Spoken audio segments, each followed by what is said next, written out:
we're in Davao. So, North Cotabato actually. So, ayan guys. Ayan yung mga kasama ko. Si Eman, si Kylie, si Peter. So, ayan. Papunta naman kami dito sa farm nila.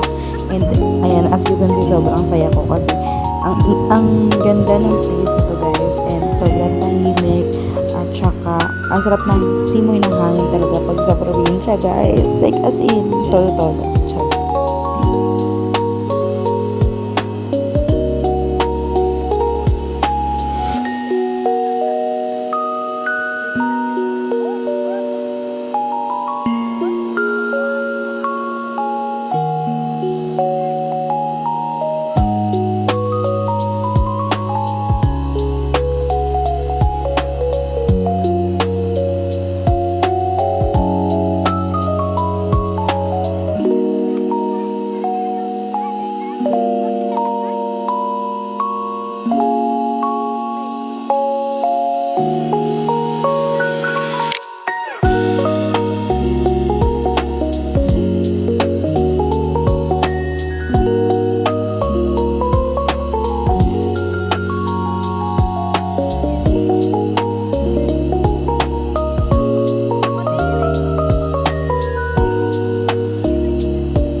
So, dito guys, sa part na to, ayan, malapit na kami sa farm nila. And, yan si Peter, may dala-dala siyang mga balat nung mais.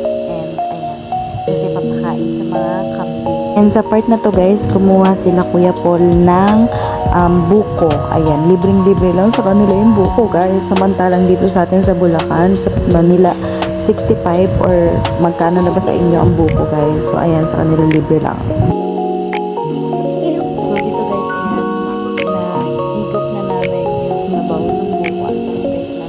Fresh buko talaga. And then, siya po si Emma.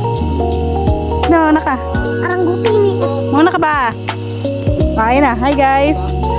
Ay, so, dili tayo sa Basakal. Basakal. Pag sure ba? Ako pa dali. Namin plan. Uwi na kami guys. Kumuha kami ng Book na pala guys. So, ito na pala guys yung last part ng aking vlog. And short vlog lang kung day 4 ko Hoy! sa Davao or sa North Cotabato. So, yun lang guys. Like and subscribe!